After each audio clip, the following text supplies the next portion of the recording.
There's nothing like this game.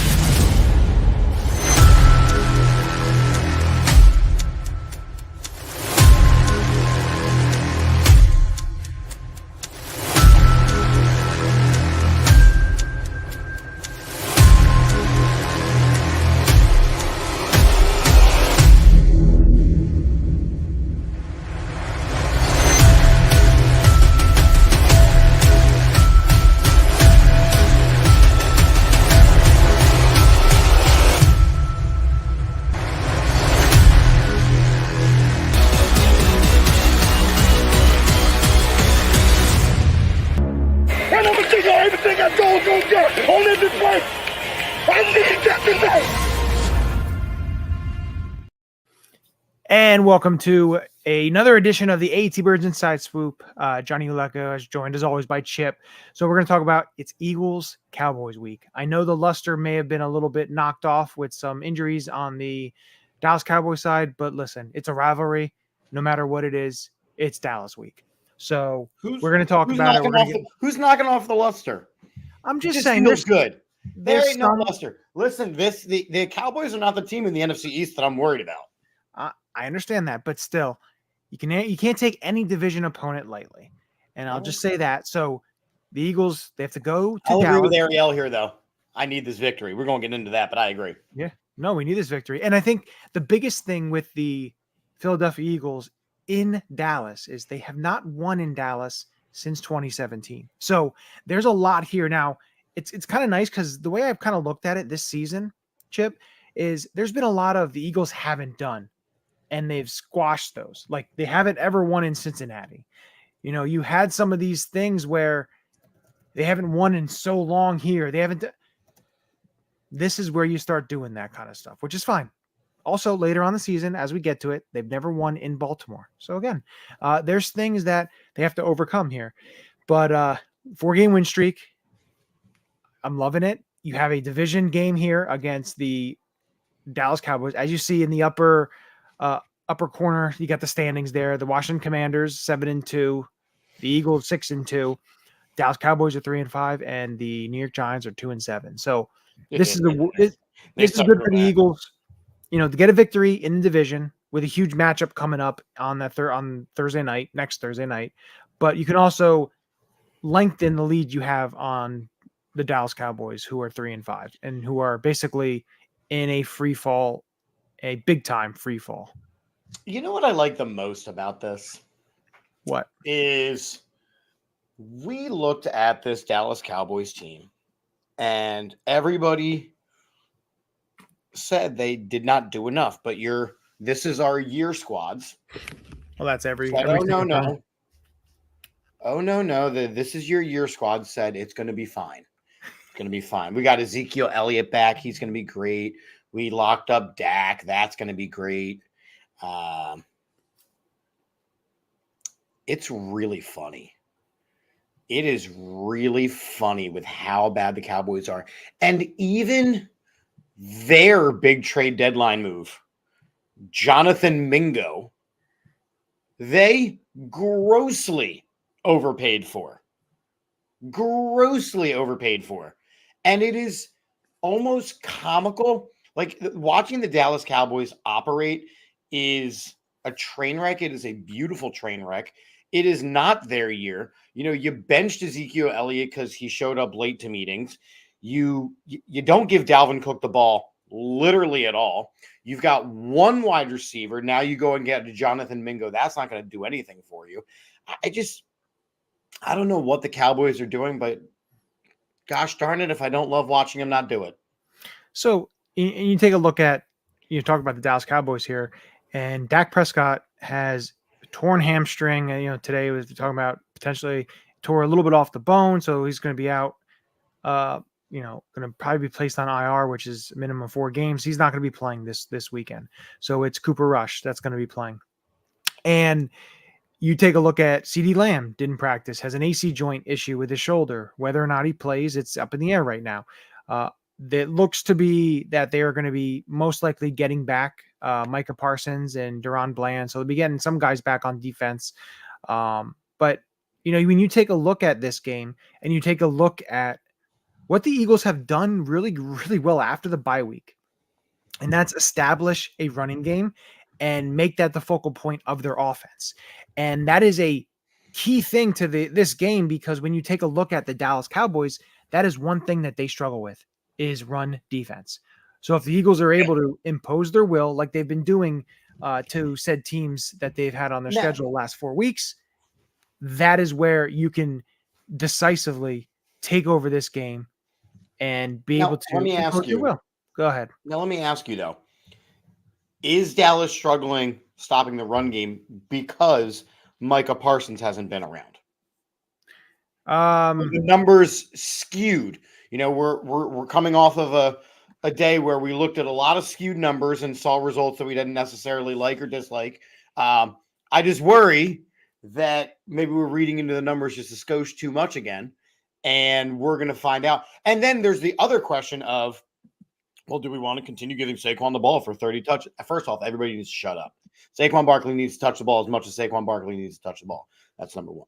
But number two, is the number skewed because Micah Parsons hasn't been playing? Well, week 2, when they played the New Orleans Saints, they gave up 190 rushing yards. Micah Parsons was playing in that game. Week 3 against the Baltimore Ravens, they gave up 274 rushing yards. An elite rushing team, which the Eagles are right now. And then I believe he got hurt in this. I think it was either the Giants game or the Cowboy or the Steelers game. He got hurt. It was one or the other. I'm not sure.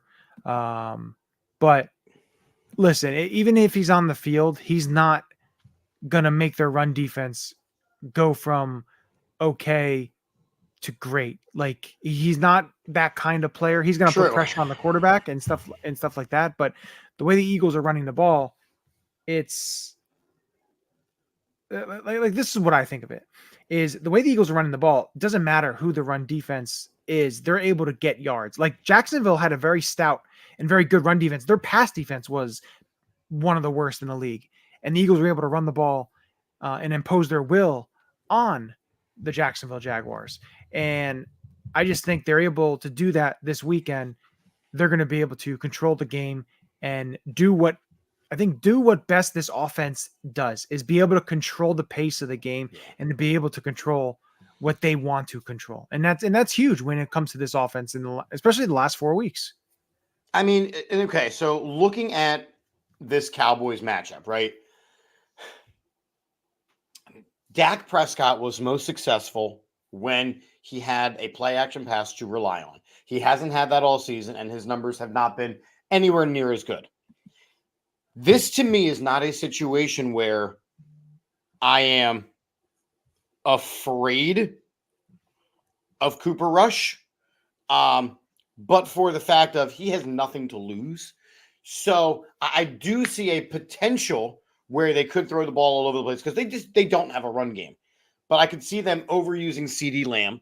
The Eagles defense will need to hunker down. They're going to have to stop letting up the 2nd and 15, and they're getting 17 yards. But alas, we press on. And I do think that this Eagles game is going to be better due to the fact that Dak's not playing. But, then there's going to be the group of people going, well, Dak didn't play, so the Eagles didn't win. Shut up. Listen, the way I see it, who you play. Exactly. And you can't discount, like Cooper Rush isn't a schlub. He's actually, he's a capable backup. And basically that's what he is. He's a capable backup. So you can't just, overshoot and be like, oh, he stinks. He doesn't, I wouldn't say he stinks. He's a capable backup, a very talented, probably one of the best backups in the league when you take a look at all the backups. And I think the one main thing, and when you look at matchups in this game, is the offensive tackles for the Dallas Cowboys and the rookie Tyler Guyton and Terrence Steele on the edges for the Cowboys. And you look at the Eagles left tackle situation with Fred Johnson. And I know Fred Johnson didn't practice this week, so he didn't practice today. He has a knee brace on and everything.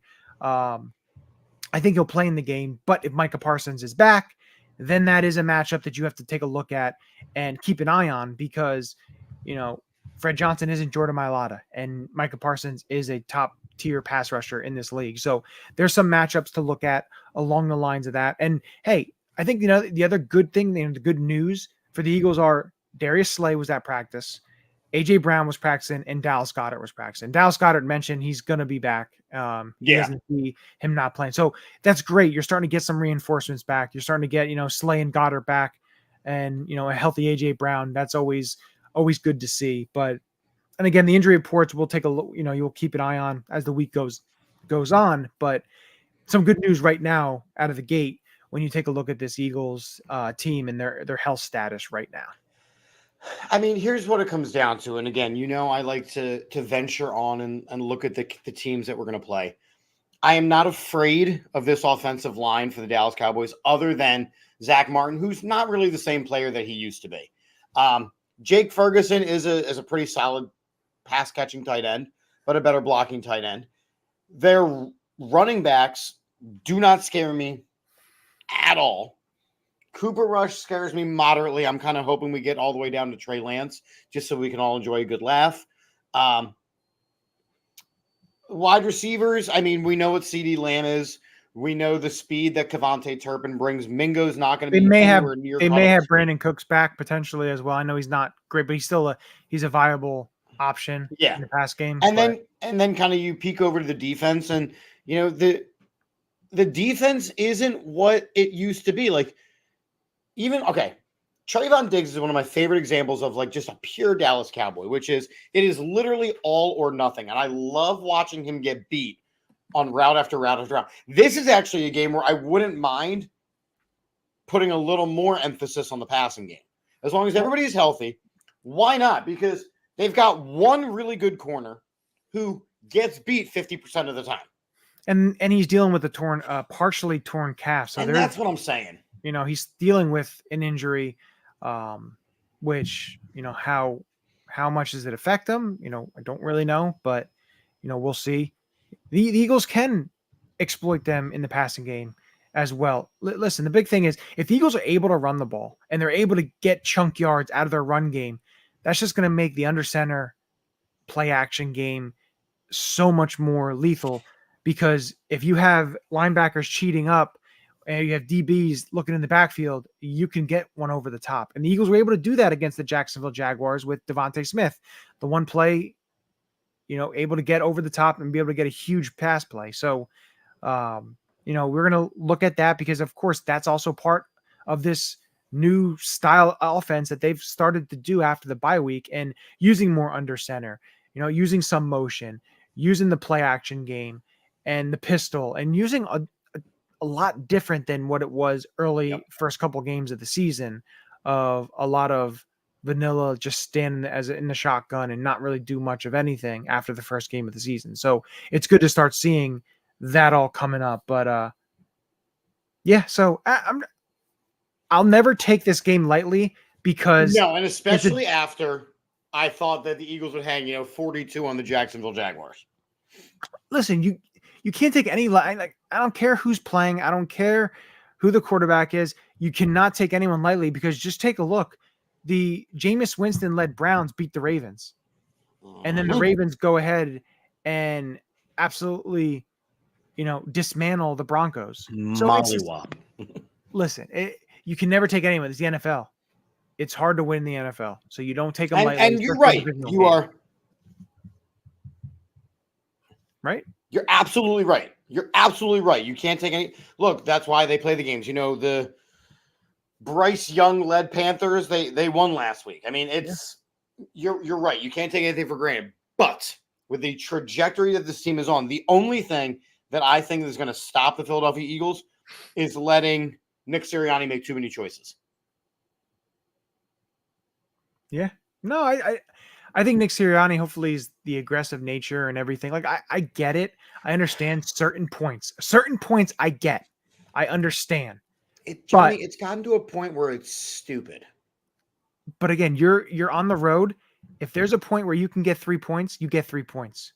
Especially if it's 4 That's my point. More.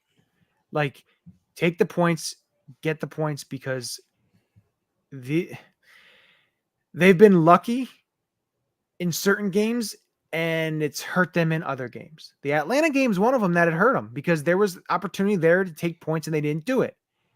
This game, they got lucky because Nakobe Dean picked the ball off in the end zone and you didn't have to, worry about anything after that. So again, there's times they've been lucky and times that it's come to bite them.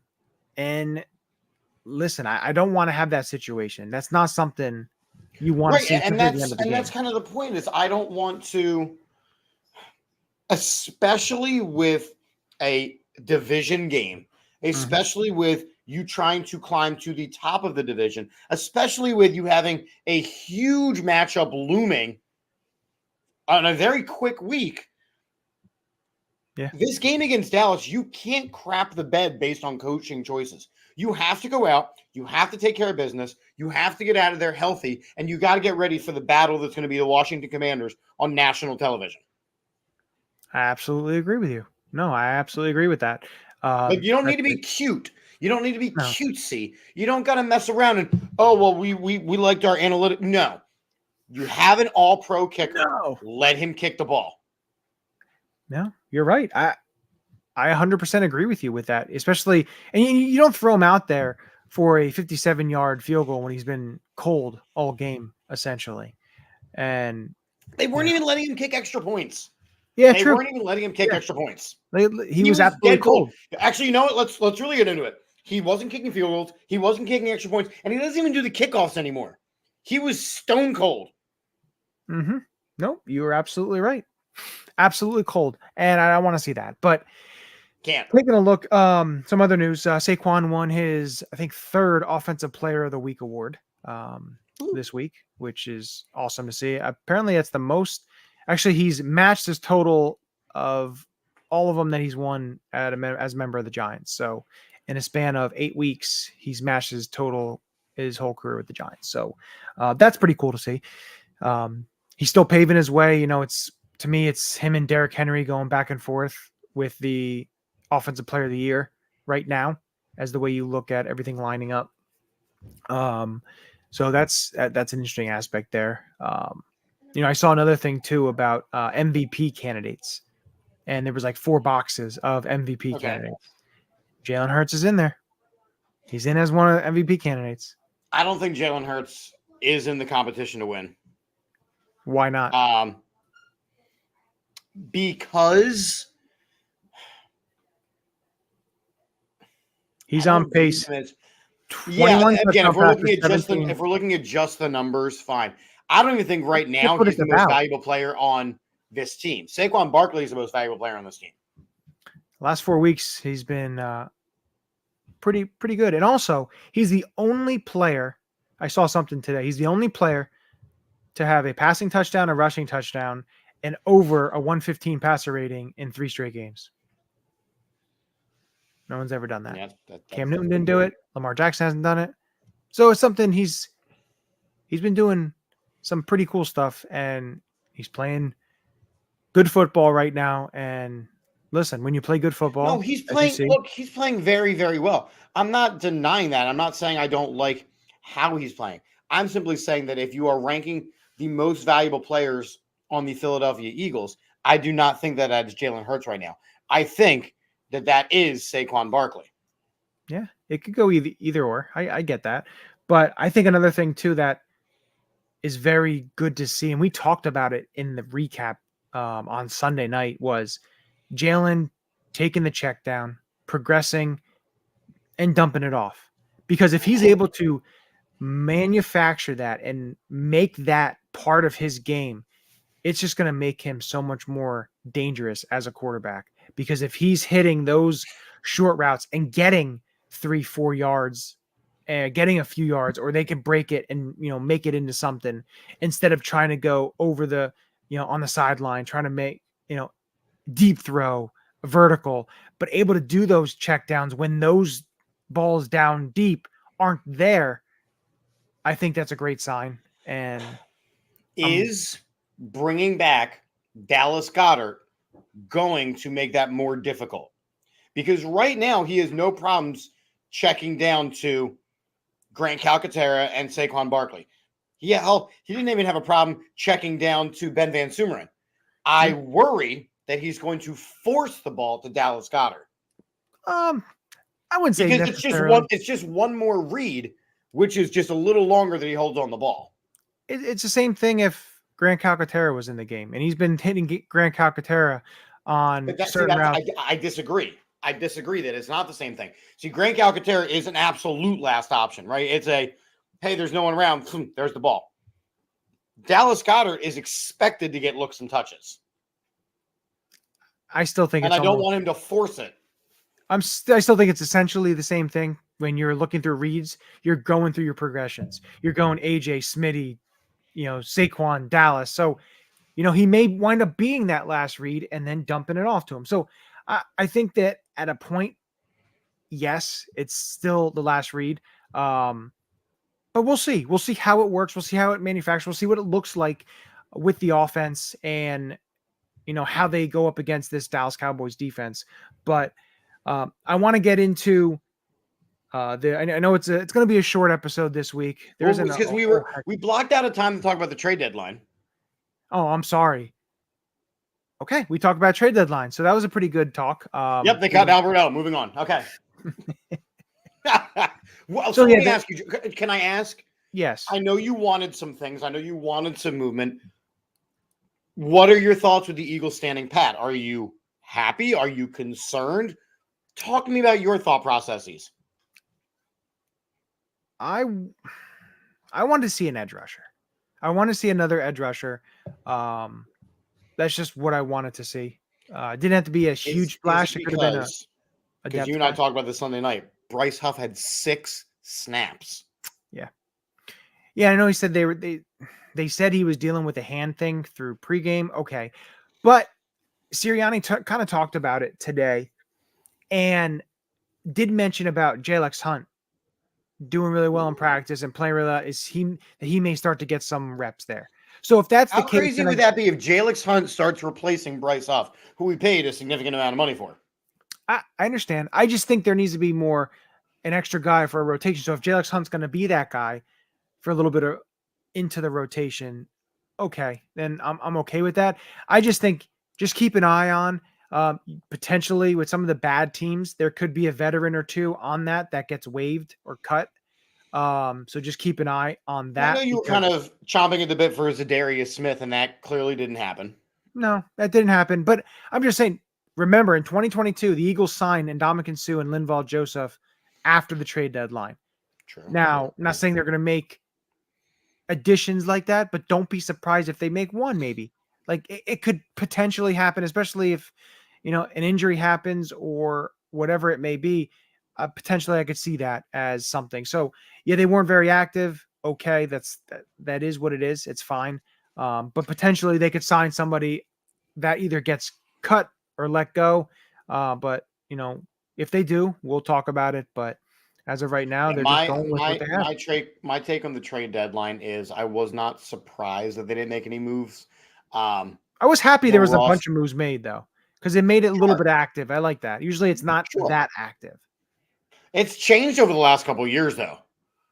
That was true with maybe the last that was true over, I don't know, like maybe 3-4 years ago, but like over the last 2 or 3 years, and trading and moving franchise quarterbacks, those moves in the offseason, those moves have really picked up over the last couple of years. More Madden type GMs. Yeah. But I was not surprised they didn't make any moves. This defense as a group has really just started clicking. So they kind of had to see what they had with it. This offense as a group has really just started clicking. So they had to see what they had as a group with it. I'm not surprised because, think about it. Like Sirianni is one thing and all, but Kellen Moore is kind of just getting his philosophy out there. Vic Fangio is kind of just getting his philosophy out there. And you're still not maximizing usage on all these roles, right? So Darius Slay didn't play last week, but you got to see Quinyon Mitchell and Isaiah Rodgers. That worked out pretty well. You're still not getting maximum effort out of Bryce Huff. So why would you bring in somebody else when you just have to get more out of Bryce Huff or flat out see what you have with him? Yeah. I'm not surprised they didn't make a move. But now it's really going to be, okay, this is the roster that you built. Let's see what you do with it. I think a big thing too, especially defensively, is they are starting to become a cohesive unit. They're starting to gel. You don't want to throw in, another name in there if it was a bigger name in there to try to then, be able to come together, and it may have stunted a little bit of the growth. So I get that. I understand that. So that's why I'm okay with it, because the way the defense has been playing the last Sure. month of the season. So, for me, it's okay. Like you said, let's see what we got here.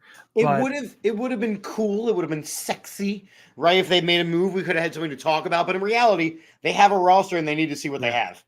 Yeah, exactly. And I think the one thing too is when you take a look at this roster, it is one of the youngest rosters in the league, which we were asking about that. What? With 2 new coordinators, like there's a lot of development that has to still happen here.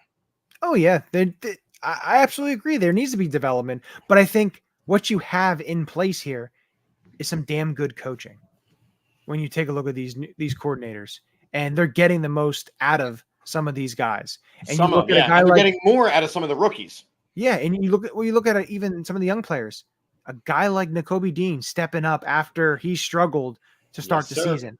A guy like Zach Bond coming out of nowhere and becoming one of the top inside linebackers in the league. So right now they're getting a lot out of these guys, and I'm excited to see how much more these guys grow, and some of these younger players and some of these, these guys under Vic. So it's going to be fun to see. But with that, it always brings us to a very fun segment, and you know it as. It's time for the Ulecka locks of the week. Who's your lock? Hey, breaking news. I was wrong last week. That seems like every week. But brings us to week 10, which is this week. And the Ulecka lock of the weeks. I'm going to start first. Ooh. And I'm going to go Saquon has over 150 total yards and 2 touchdowns. Okay. I'm going to go a different game because I need to speak it into existence. Oh, boy. Okay? I need to speak into existence that the Steelers will beat the Commanders. Okay. Beats Washington.